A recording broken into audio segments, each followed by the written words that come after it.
can't tell. Okay, so with Tisha B'Av coming up, really Shabbos is Tisha B'Av, it's late till Sunday, I want to look at a very different, interesting angle on the destruction of the temple. One of the weirdest parts of the entire story of the destruction, both of the first temple by the Babylonians and the second temple by the Romans, is stories of conversions to Judaism that happen in the midst of the destruction. People joining the Jewish people, converting as the temple was burning, which itself is already a weird thing. Why would somebody convert to Judaism at that time? But even more than that is who converted to Judaism at this time. Our sages tell us several stories of people who converted to Judaism from the very nation that was destroying the temple. So, in the case of the Babylonians converting to Judaism in the midst of the destruction, and in the second temple destruction, Romans converting to Judaism. And in both cases, not just any old Roman or any old Babylonian, but people from the royal family, or the kings themselves, and generals who were involved in the destruction, they themselves, either them or their family members, converting to Judaism in the midst of it. Which is rather unexpected, to say the least. Let's look at a couple of examples of this. I've given you on your sheet. The first one is from the Gemara, from the Talmud Gittin, Tractate Gittin, which is the section of the Talmud that is traditionally learnt on Tisha B'Av because it describes the destruction.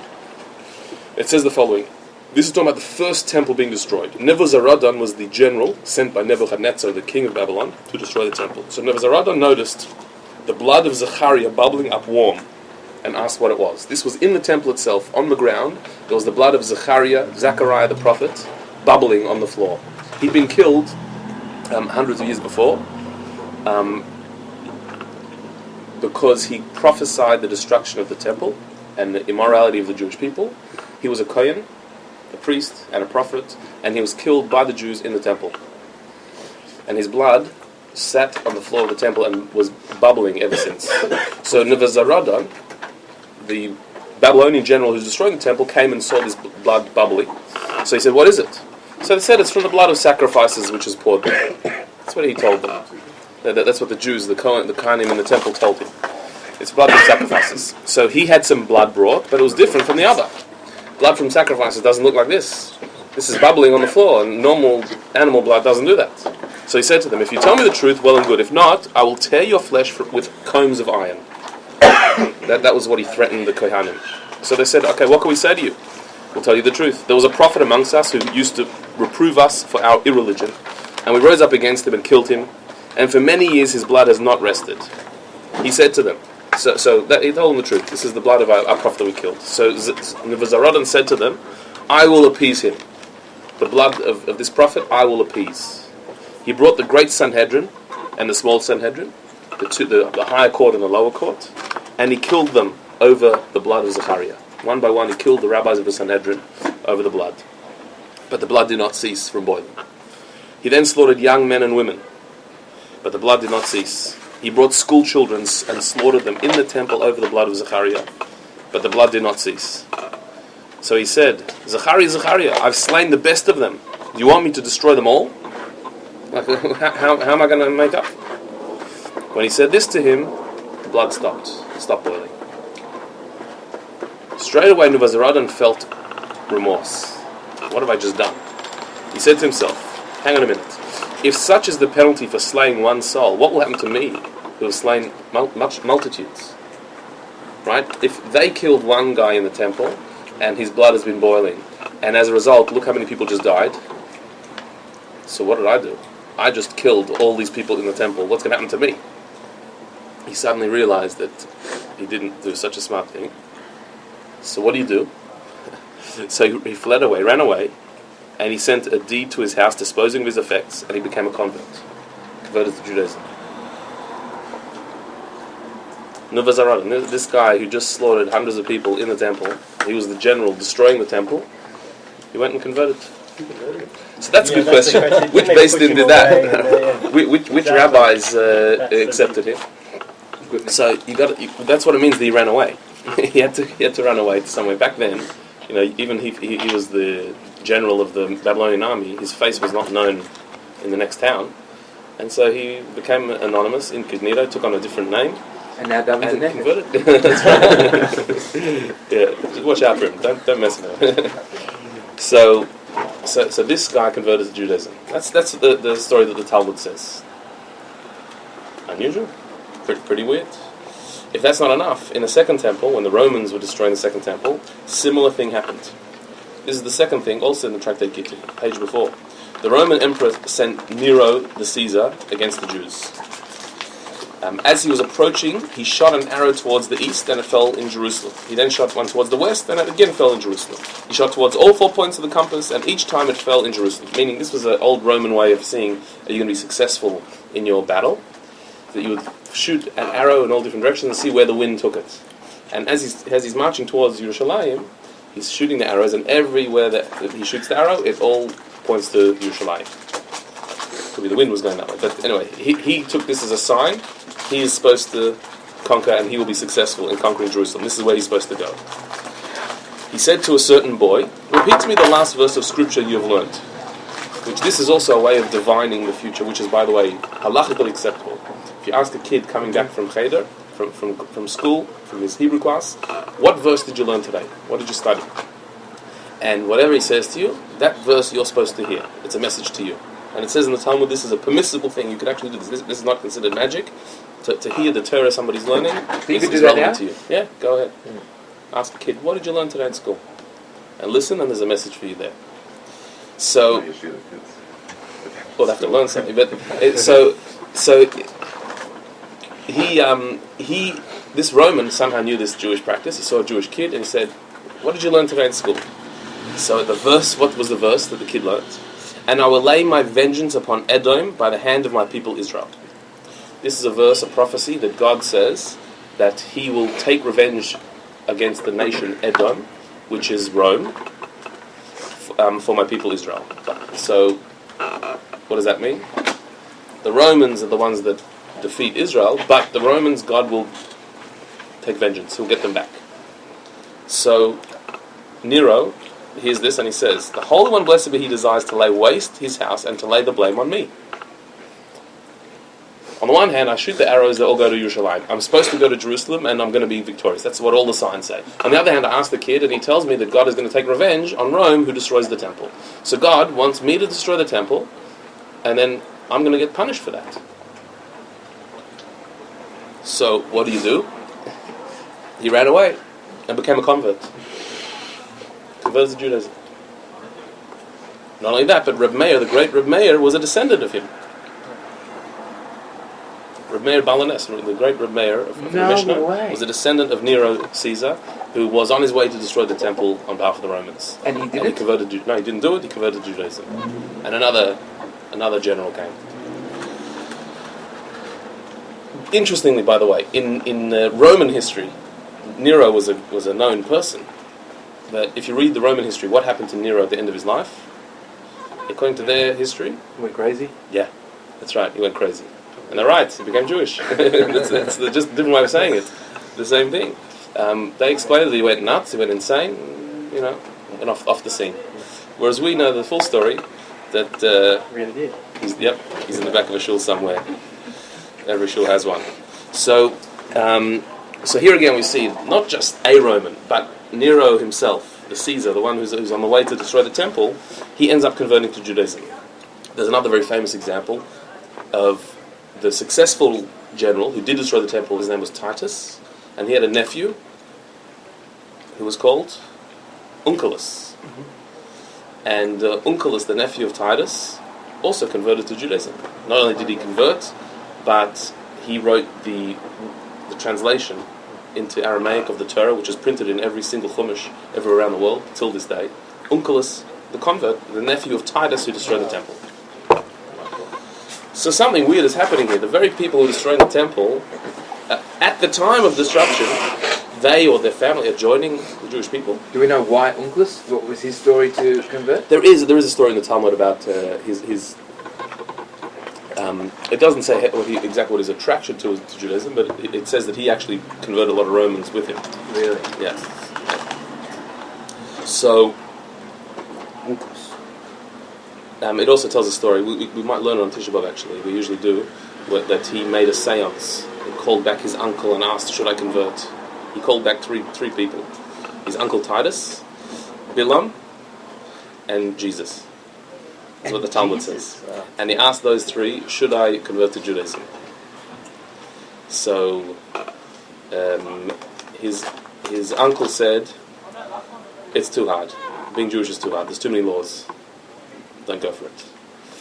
Bilam said, don't seek their good, stay away from the Jewish people, don't be a part of them. And Jesus said, join them, seek out their good, be a part of the Jewish people. That's what the Talmud says. What would Jesus say then? He was Jewish. He was a Jew. But at the time wasn't he doing his own? He wasn't alive anymore. This was a seance. He called him back from the dead. Anyway, it's a fascinating Talmud that was censored out, by the way. Many versions of the Talmud censor out Jesus' name, or the entire thing. But in the original Talmud, that's Talmud the story. itself censors out Jesus? Not the Talmud. There were censors later in the Middle Ages who had to take it out. Did they redact, or did they put in this, right, the other man? Yes, some of them say Oisa Ish, that person, just nameless. Some of them just take out the whole thing. But yeah, there's a book called Chesronis HaShas, all of the deletions of the Shas, of the Talmud, and it has all the things that were skipped out. It's a lot of stuff. But anyway, that's for another time. So what's the story of these people converting to Judaism in the midst of the destruction? So a possible approach is this. Understanding what it means for a soul to come back to the Jewish people, to convert to the Jewish people. We can know this from another story, the famous story of probably the most famous convert in our tradition, and that is the convert that came to Hillel and Shammai to convert. I've copied it here. It's from the Talmud, also in Tractate Shabbos. A Gentile came before Shammai, the great sage Shammai, and requested, convert me on condition that you teach me the entire Torah while I stand on one foot. That was his request. Shammai pushed him away with a builder's ruler in his hand. Chased him away. He then came before Hillel, who accepted him. Hillel said to him, that which is hateful to you, do not do to your fellow. That is the entire Torah. The rest is commentary. Go and learn. Famous story. So, Shammai, who was known as being a straight down the line person. Don't mess around with Shammai. He was strict and harsh and straight. So, someone comes to him and says, teach me the whole Torah standing on one foot. He says, "That's you're making fun. That's ridiculous. The Torah is a lifetime of study. You can't study it on one foot." But he chases him away with a builder's ruler. They say Shammai was a builder. That was his trade. All the rabbis had jobs. He was a builder. So he had a builder's ruler, and he chased him away. Get out of here. Okay, interesting. Hillel, who was known as a bit more patient, easygoing person, he accepted him. He said, "Okay, you want to learn the entire Torah on one foot? Sure, get on one foot, and I'll tell you. What's hateful to you, don't do to others. That's the entire Torah. The rest is commentary. Go and learn." So, this story is a fascinating one, but it's a little bit weird. First of all, what does it mean? I want to study the entire Torah on one foot. What was this guy after? What was he asking? What did he want? Is this just a joke? Like, why on one foot? He didn't say in one line or in 1 minute. He said on one foot. What does that actually mean? It seems a bit strange. Also, why specifically are we told that he was chased away with a building stick? That was what he was chased away with. This detail, the Talmud didn't have to tell us. He chased him away. Why a building stick? Why was that what Shammai used? And also, Hillel's answer is also puzzling. What's hateful to you, don't do to others. That's the entire Torah. The rest is commentary. Like, there are many things you could have chosen from the Torah, many lessons that are very all-encompassing and special. Why this particular one? Also, the wording of it, what's hateful to you, don't do to others. Where does it say that in the Torah? Actually, nowhere. It doesn't say that. It says, love your fellow as yourself. What's hateful to you, don't do to others actually doesn't appear in the Torah. So, how could Hillel say that the entire Torah is about what's hateful to you, don't do to others, and the rest is commentary? But that doesn't even say anywhere. How does this whole story make sense? So there's an explanation of this that's offered by the Mezritcher Maggid. The Mezritcher Maggid was a student of the Baal Shem Tov, the leader of the Chassidic movement after the Baal Shem Tov, and he offers a very insightful and interesting approach to this whole story. He says that this convert who was converting to Judaism, he was not so stupid by saying this 1 foot thing. He had something in mind. He knew that in Judaism there are ups and downs. In spiritual life, when you're on a spiritual path, you go through ups and downs, good times and bad times. Sometimes you feel inspired, uplifted, in the mood, and you want to do things. And other times you feel flat, uninspired, and dark, and you don't want to. You're not in the. You don't want to do anything. And he knew that he'd heard this. This convert had heard that this is the way things go in spirituality. He'd experienced it himself, and he says, "I want to convert to Judaism without that. The whole thing I want is to experience Judaism on 1 foot, meaning." I just want good times, inspiration, and up. I'm coming to Judaism to find serenity, peace, meaning, like a comfortable life. I don't want to go through darkness and challenges and hard times. I've had that, and I'm looking for bliss, peace, a smooth life. That's what he was coming to ask for. And so, with this, the response of Shammai makes sense, and the response of Hillel also makes sense. Shammai was telling him, actually, by chasing him with a building stick, he was telling him something. He was explaining to him an answer to his question. You want Judaism on 1 foot, meaning only bliss and only peaceful and only happy. The building stick was Shammai's answer. And Hillel's answer was, what's hateful to you, don't do to others. How so? Let's have a look at the Maggid of Mezrich. This is from Ur Torah, which is a collection of teachings from the Maggid. Our sages said, this is from the Talmud, the Jewish people were only exiled in order that converts be added to them. That's what it says in the Talmud. The only reason we're exiled through the various nations was in order that converts should join the Jewish people. That's what it says in the Talmud. That's why we were exiled. The temple was destroyed. We were sent into exile in order that converts should join the Jewish people. Ever heard that? That's the whole reason we were exiled. Do we say that all converts were at Matan Torah? Yeah. Their souls were there. But it says when God offered the Torah to the various nations, and the nations said no, but there were individuals that said yes. And they were the converts, were to be the converts to join the Jewish people. But the Talmud says this idea, we're spreading around the world in order to gather converts. What does this mean? This is why the temple was destroyed, this is why we're in Australia, to get converts. We don't missionize. We if that's the reason we're in exile, we should go out into the mall and bring people to Judaism. We don't do that. So what does this mean?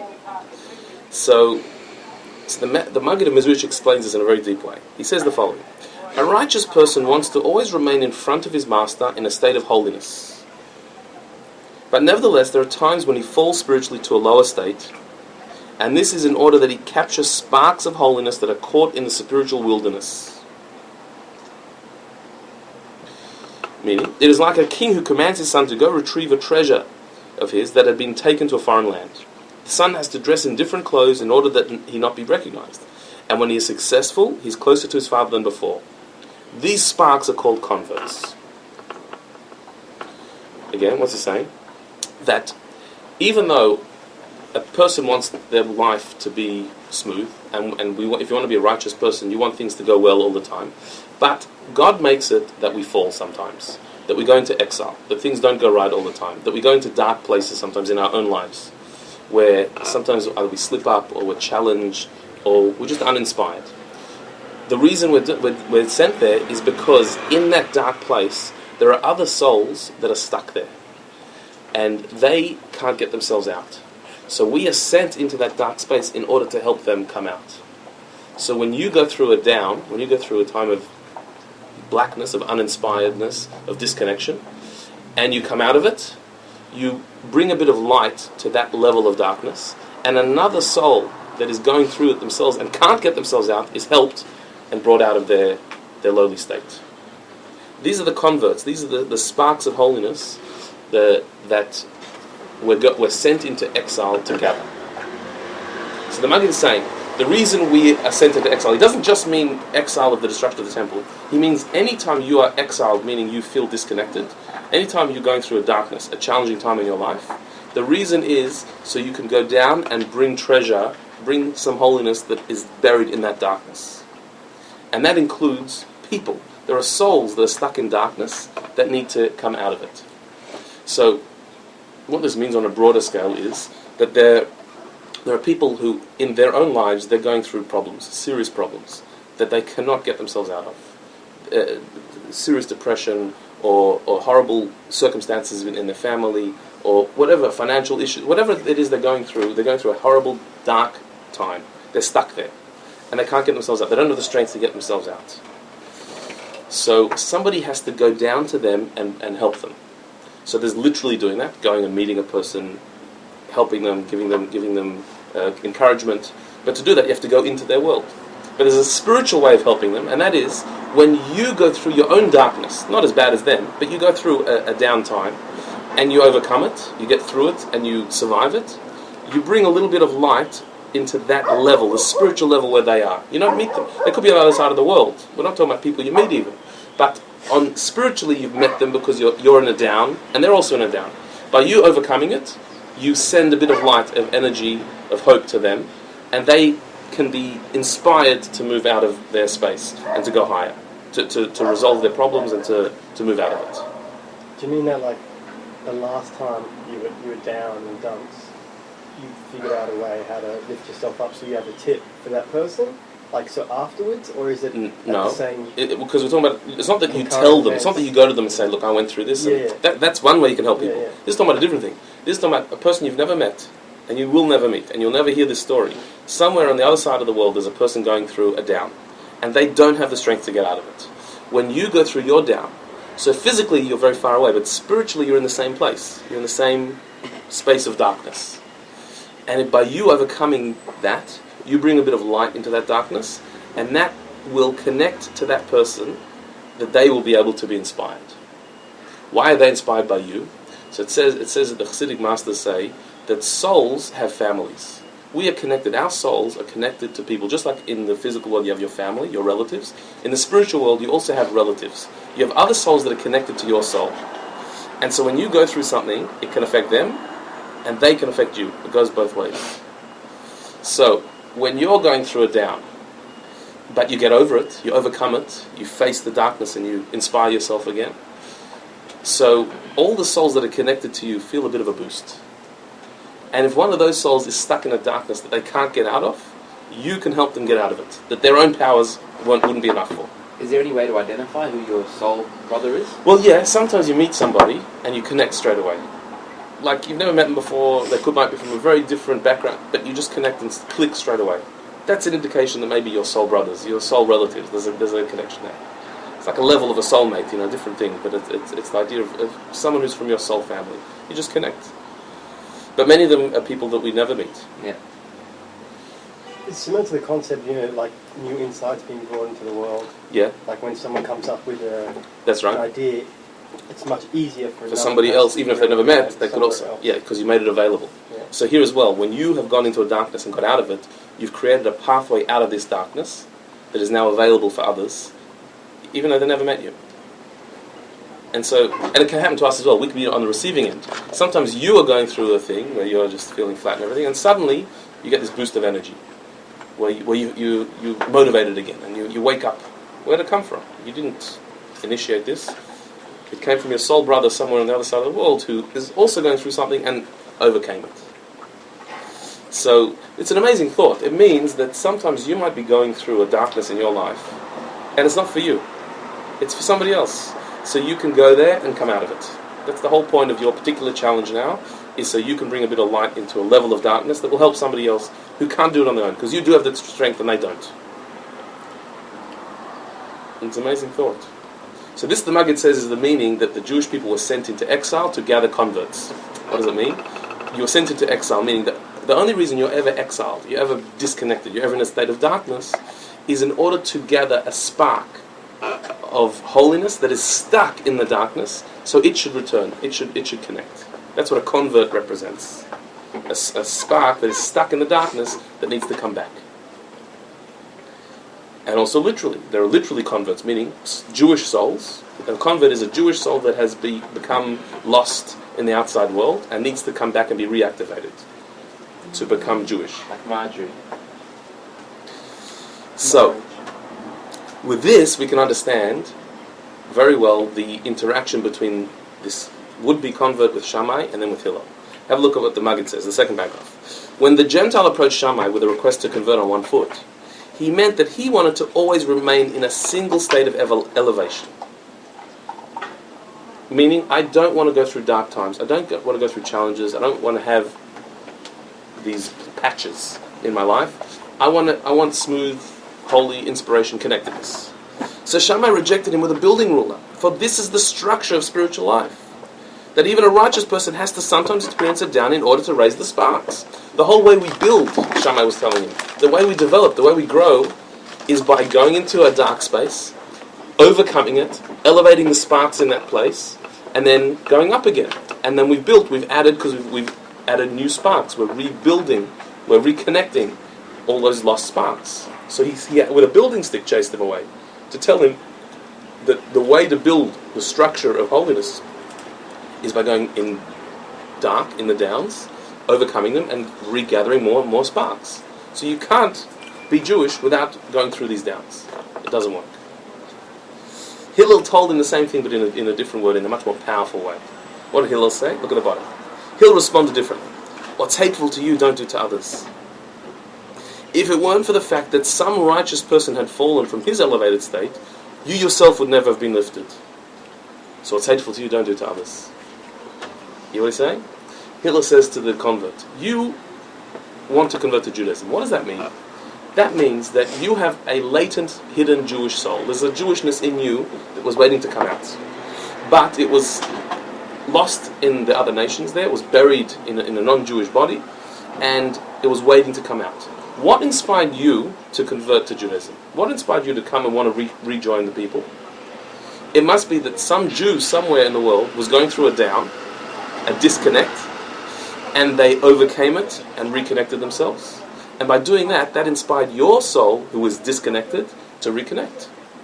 It's only because someone somewhere was willing to go through a time of darkness, of exile, and overcome it, that your soul was inspired to overcome its darkness and join the Jewish people. So what's hateful to you, don't do to others. You're now telling me you want to join the Jewish people but not have any downs? Only have ups? How would you like it if that Jew would ask for that as well? The Jew who inspired you indirectly, what if that Jew would not have gone through any downs? Where would you be? You'd be stuck in your state of disconnect from the Jewish people. You're only connecting to the Jewish people because somebody went through a down. So what's hateful to you, don't do to others. If you want to be Jewish, then you have to go through the downs as well. Because you have to share the holiness, you have to bring the holiness in. Pretty clever, you know? Amazing. So how does this connect to Tisha B'Av? I don't think we can imagine a lower time for the Jewish people than the time of the destruction of the temple. All of the sorrows and the persecutions that followed throughout our history all began at the moment when the temple was destroyed. Because the temple being destroyed was such a moment of total everything had fallen apart. Here was the temple that represented God in the world, and it was being destroyed. There were millions of Jews that were killed in the times of the destruction of the temple as well. It was like the entire vision of Judaism had just fallen apart. That we came out of Egypt, we traveled, received the Torah, came to the land, built up the land, conquered it, built the temple. Everything was like to plan, and then it's destroyed. The temple is destroyed, and the Jewish people are being dragged into slavery. It was like the whole project of Judaism had just fallen apart. So to remain faithful at that time was an amazing thing. To go so down, to be in such a dark time, and to remain Jewish and remain faithful, is a miracle. It's an unbelievable thing. There's no deeper depth that the Jewish people could have gone to than at the time of the destruction of the temple. The Holocaust? Well, that was a result of it. But the Holocaust was, we were in exile already. We were already under another nation. Here we were on top. Right. And then we went down. So I'm not comparing which is worse or which is better. But I'm saying, but theologically, for the temple to be destroyed and us going to exile was like everything fell apart. So the fact that Jewish people during that time remained faithful and remained Jewish was an unbelievable thing. And because they went so low, so there were certain souls that were really buried deep, Jewish souls, potential Jewish souls that were buried very, very deep in the Klippa, in the powers of evil. Who were they? They were the souls who were actually a part of the very enemy of the Jewish people, but they had this Jewish spark buried underneath. To reach those souls, the Jewish people had to go through a very serious down, a major descent to a very lowly place, and overcome that. And so, who were these souls? The sparks of the souls of Nero, of Nevuzaradan, Onkelos, these people who were from the very enemy of the Jewish people. They were buried so deep, the only way to get them out was in such a dark time. It was specifically in such a dark time that they could actually be extracted from their loneliness and join the Jewish people. So it actually makes a lot of sense that at such a time of darkness, there should be some major souls coming to the Jewish people. And not only major souls, but we see the holiness, the potential holiness that was regained by these souls coming back. That from Nero came Reb Meir. So Reb Meir's soul was also waiting there to be saved. And Onkelos himself, well, Onkelos was Onkelos. He was obviously an unbelievable person. The influence he's had on Judaism that we still read until today shows what a holy soul he was. But he was the nephew of Titus. So when could these souls be saved? Only when the Jewish people were going through such a deep time. And they've come out of the darkness. And they wait. So when did they actually... But we're still in Golos. So we haven't really come out of that darkness. Right, we're still give them the power. So we're still gathering sparks. That's what So then how did they have that power if from the other soul partners, if they hadn't yet come out of Golos? not out of Golos, but remain Jewish, meaning remain faithful at a time of darkness. That they didn't give up. Every challenge, every exile, every challenge is a mini exile, and overcoming the challenge is remaining faithful in the darkness. So yeah, we haven't had the ultimate redemption yet. That we haven't had, but that's because we're still gathering sparks. So Tisha B'Av is a time of darkness where we sit on low stools, we go down into the darkness, but it's in order to try and capture the power of holiness there as well, which is why it says that Mashiach's soul is born on Tisha B'Av. That in that time of darkness, that's when the greatest holiness is waiting to be captured and returned, and so we go down into the Tisha B'Av experience to try and extract from it that holiness. But it's not necessarily these, like the first level of spark that's regained through these conversions. It's almost as though that was a precursor to getting the spark descendants later, because they themselves obviously caused a massive sacrifice. So not necessarily for those sparks, but it might be... Yeah, well, it could be once it's gone so deep, so then you can... The ones that are not so deeply buried are easier to take out.